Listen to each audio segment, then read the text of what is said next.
Usually when we talk about a medical diagnosis, there's this expectation of clinical precision, you know? Oh, absolutely. It's supposed to be cut and dry. Right, like you break your arm, the X-ray shows a jagged white line, and the doctor points directly to the problem. Yeah, it's totally binary. It's either broken or it's not. Clean visual confirmation. Exactly. But when you step into the realm of geopolitics, especially with global superpowers, Mm. that X-ray machine just completely shatters. Yeah, the picture gets incredibly murky. It really does. You're looking at a diagnostic landscape where symptoms are just routinely misinterpreted.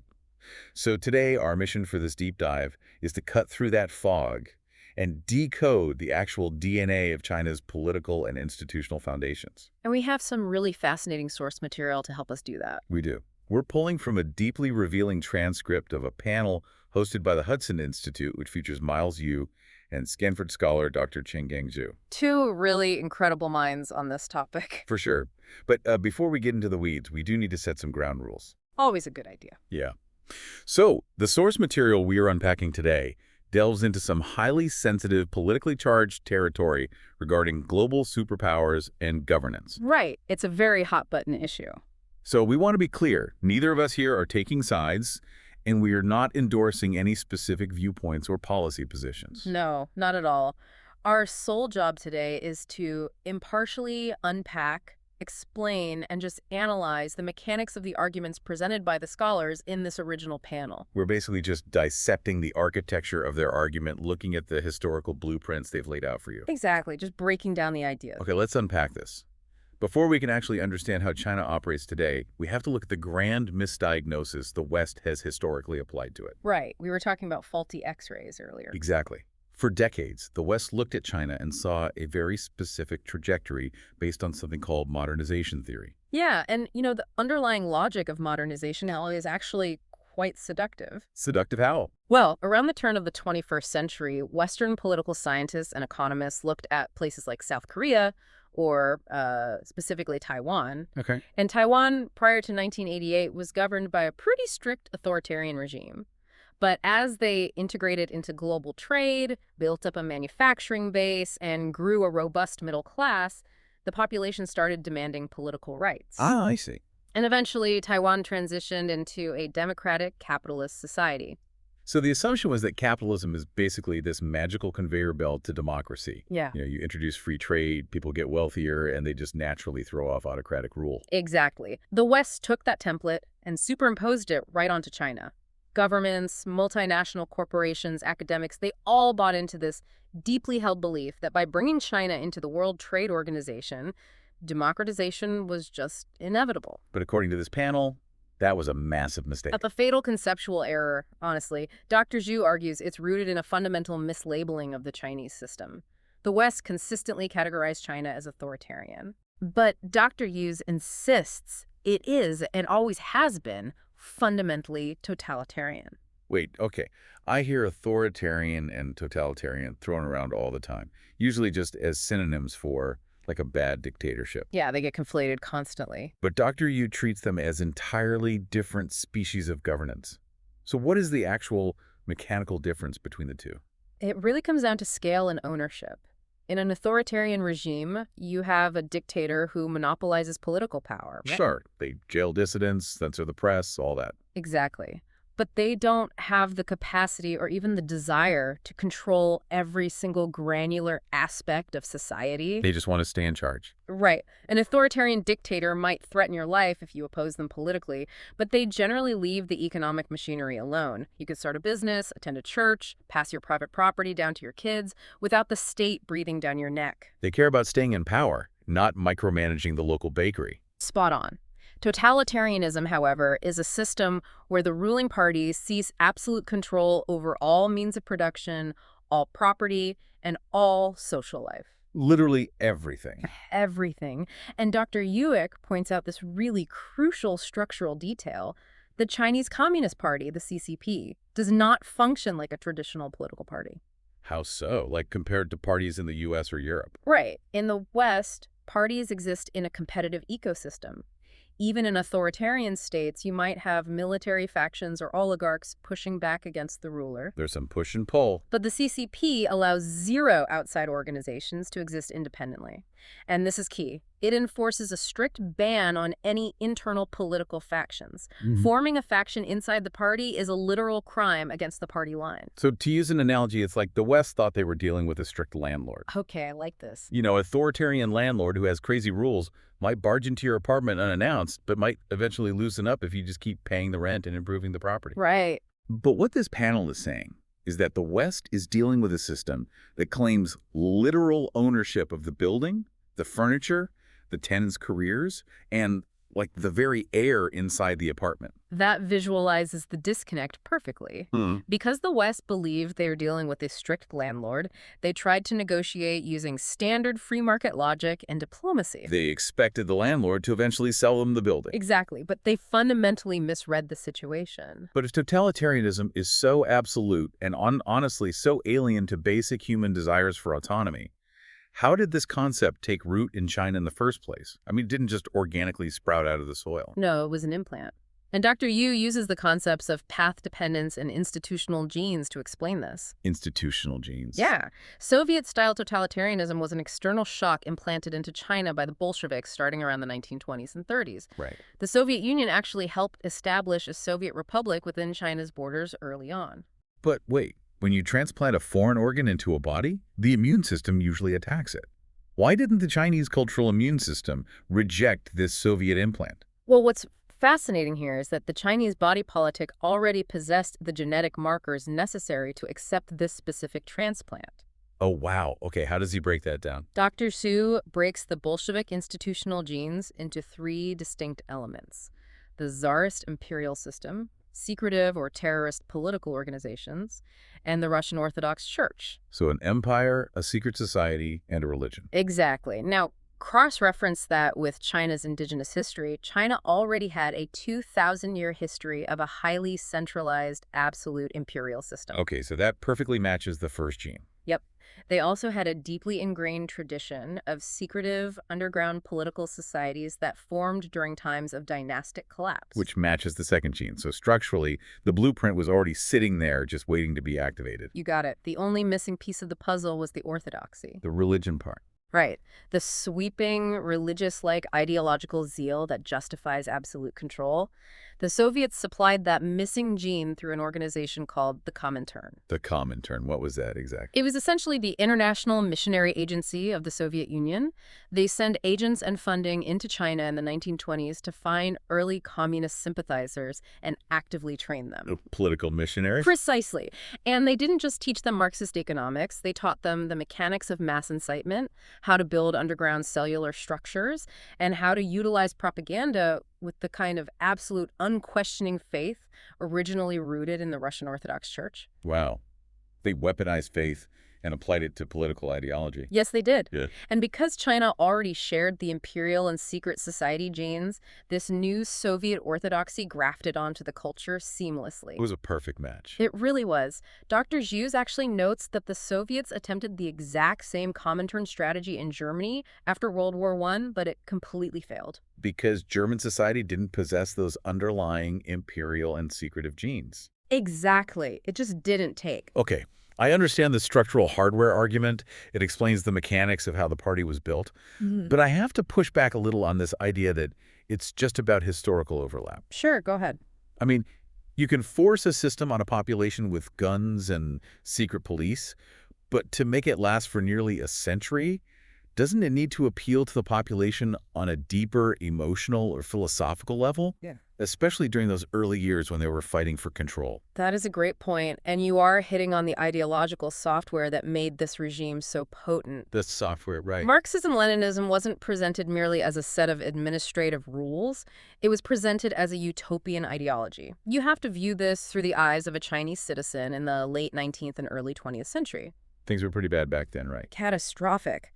The Qing dynasty was crumbling, warlords were tearing the country apart, foreign empires were carving up ports, and poverty was just rampant. The nation was desperately seeking a cure. And the panel uses a really striking analogy here, comparing the ideological appeal to traditional Chinese medicine. Oh, I love this analogy. This is from Miles Yu, right? Yes. He brings this up, and it beautifully illustrates the cultural mindset. If you go to a Western doctor with a severe headache, the doctor treats the localized symptom. Right, they prescribe a painkiller or do a targeted scam. But if you visit a traditional Chinese doctor, they don't isolate the headache. They look for a systemic imbalance in your entire body, your qi, your blood flow, your lifestyle. They try to treat the root cause by rebalancing the whole system. Exactly. So when early 20th century Chinese intellectuals were diagnosing their broken country, they weren't looking for a Western painkiller that just tweaked a few economic policies or reformed a couple of laws. They wanted a systemic whole-body overhaul. They did. And Marxism offered precisely that. It wasn't just an economic theory, it was a comprehensive worldview that promised a utopian future devoid of class struggle and suffering. And that utopianism is the software still running in the background of the CCP today. It's the only way to logically explain actions that completely baffle Western economists. Like, why does China spend trillions building massive ghost cities or high-speed rail networks that operate at a huge financial loss? Right. From a Western capitalist perspective, it just looks like terrible resource management. But from their perspective, they aren't building based on supply and demand. They are building monuments to fulfill a grand utopian promise of relentless progress. But achieving that utopia requires a pretty ruthless mechanism, doesn't it? It does. Karl Marx explicitly stated that his greatest invention wasn't the critique of capitalism, but the concept of the dictatorship of the proletariat. Which, to a Western ear, sounds like a complete oxymoron. Like, how could a dictatorship be for the working class? In Marxist theory, it is the necessary transitional phase. It basically means using absolute violence and totalitarian control by the state to systematically confiscate and eliminate all private property. You have to destroy the old world to build a utopia. Exactly. And Lenin then invented the Vanguard Communist Party to act as the specific vehicle driving that dictatorship. So the utopian dream becomes the ultimate justification for absolute, unyielding control. Yes. But this leads to a massive logistical problem. A utopian vision relying on total central control sounds manageable in a manifesto, maybe, but how do you actually run the day-to-day operations of a country as massive and diverse as China? It's a huge challenge. I mean, the Soviet Union tried to manage every factory and farm from Moscow, and it resulted in crippling stagnation. This raises an important question, and it's where Dr. Hughes introduces a concept he actually coined, RATD. RATD. Regionally administered totalitarianism. Regionally administered totalitarianism. That sounds like a contradiction in terms. Like, if the power is totally centralized, how is it regionally administered? Well, by 1958, the Chinese leadership realized the Soviet model of relying entirely on central ministries in the capital was just highly inefficient. Okay, so they pivoted. Right. They created a hybrid mechanism. They decentralized administrative and economic tasks down to regional authorities, provinces, cities, counties. But they kept the real power at the top. Exactly. The Central Party in Beijing retains absolute, strict control over the top-down strategy, the political ideology, and crucially, personnel appointments. So Beijing dictates the ultimate goal, and they hold the power to hire and fire the regional bosses. Yes. Yeah. But tactically, local leaders are given resources and the autonomy to figure out how to achieve those centrally mandated goals. And the genius and, honestly, the underlying horror of this system is that the party pits these regions against each other. Province competes against province, city against city, in a cutthroat race to hit the party's targets. Wow. If you exceed your quota, you get promoted up the party ladder. If you fail, your career is over. It is essentially a massive, ruthless corporate franchise. The central bosses give the branch managers total freedom on how to sell the burgers and run the local marketing. That's a great way to put it. But if the branch manager misses their quarterly quota, or if they, admit to corporate that the fryer is broken and they need help, they are immediately fired. So the branch managers compete ruthlessly, and more importantly, they lie to cover up any failures. And the historical human cost of that franchise model is staggering. The panel examines the Great Famine between 1959 and 1962, where an estimated 40 million people starved to death. 40 million. That is just incomprehensible. It is. And while bad weather played a minor role, the massive driver of the death toll was this internal RATD competition system. How so? Mao set impossibly high grain production targets. Local party secretaries were absolutely terrified of being labeled right-wing opportunists if they failed to meet the quota, so they systematically lied. They just made up the numbers. Yep. They reported record-breaking bumper crops to Beijing. Even though the crops had actually failed. Exactly. And because they reported bumper crops, the central government extracted its share based on those inflated numbers, literally taking the entire actual harvest and leaving the peasants with nothing. That is horrific. Furthermore, a neighboring province might have had surplus grain, but they refused to share it. And the starving province refused to ask for it because admitting starvation meant admitting political failure to the central boss. So the institutional incentive was engineered in a way that local leaders chose to let millions of their own citizens die rather than admit a failure to Beijing. That is chilling. It is the ultimate manifestation of totalitarian incentives. However, fast forward a few decades to the era of economic reform, and this exact same regional competition engine is what fueled China's miraculous economic boom. Wait, how does the same system that caused a famine cause an economic boom? The targets changed. Instead of grain quotas, the Central Party demanded GDP growth. Right. Local leaders, desperate to win promotions by hitting these new economic targets, realized that state-owned enterprises were just too sluggish. So they began quietly protecting and nurturing private businesses in their jurisdictions. So they engaged in, like, disguised privatization? Yes, exactly. The word privatization was, and largely still is, politically taboo. But local leaders essentially shielded entrepreneurs from central communist dogma. They gave them cover. Right. They offered cheap land and tax breaks to local businesses to artificially boost their regional GDP numbers. And Beijing just let this happen. The central bosses in Beijing were perfectly happy to look the other way as long as the overall numbers went up and the party remained in charge. And this is exactly why the West was so severely misdiagnosing the situation. We saw cities fiercely competing with each other. We saw private tech companies booming in Shenzhen and Hangzhou, and we just assumed we were watching a free market evolve. We were watching an internal, state-driven tournament fueled by immense state resources. It was never a true free market. Here's where it gets really interesting. Because if this domestic market is essentially a state-sponsored competition, what happens when foreign governments or multinational corporations try to interact with it? That's where things get very messy. Right. When a Western CEO talks about property rights in China, they assume both sides are speaking the same legal language. And that assumption is a massive vulnerability. In Western legal traditions, property rights are understood as a bundle of rights. Like if you own a factory, you have the right to sell it, lease it, modify it, or destroy it. Exactly.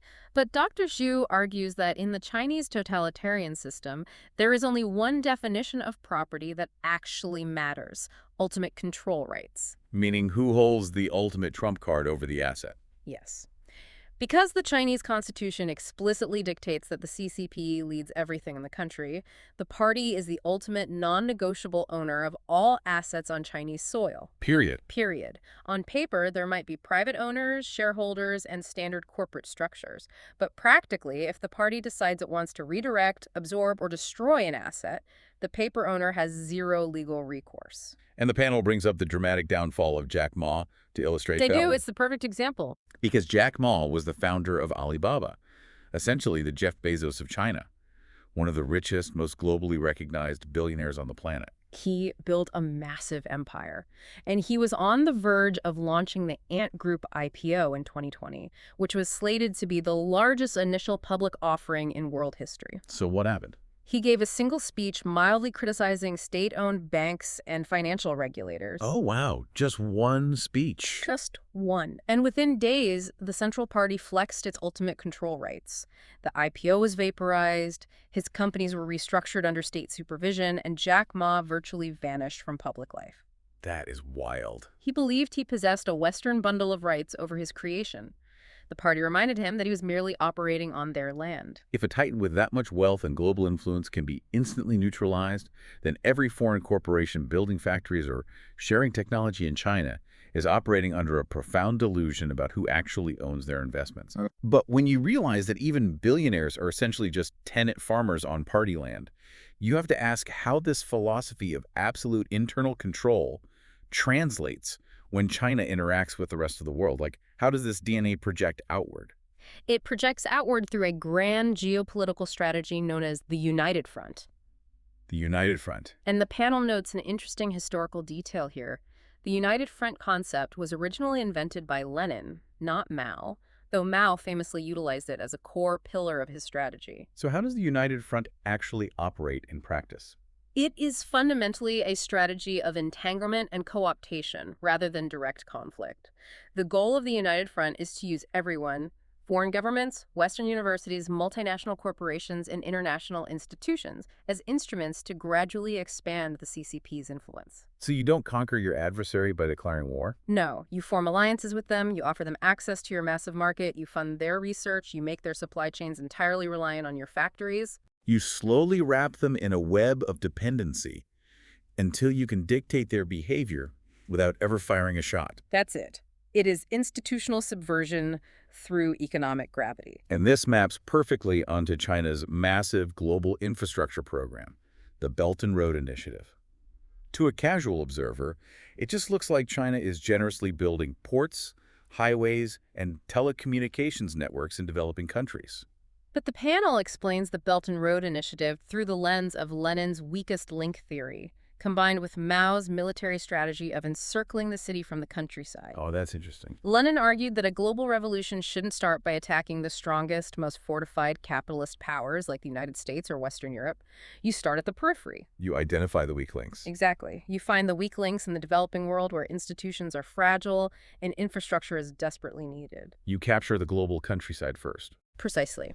The Belt and Road Initiative is a geopolitical strategy to expand totalitarian influence by entangling Latin America, Africa, and Central Asia in deep economic and debt reliance. You secure the critical minerals, you control the shipping lanes. And you slowly encircle the strong Western cities by dominating the global countryside.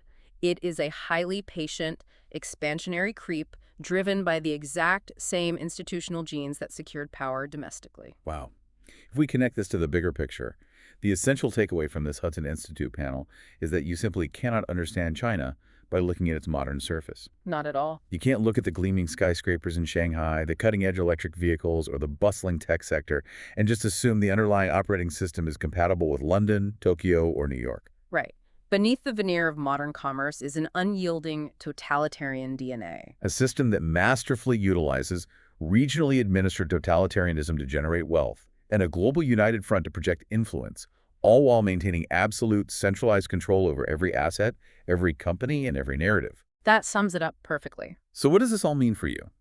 Well, it means the next time you read a headline about a sudden trade dispute, a new tech regulation sweeping through Beijing, or a massive infrastructure loan being offered to a country in Africa, you cannot analyze it through the lens of a Western free market. You have to analyze it through the lens of ultimate control rights.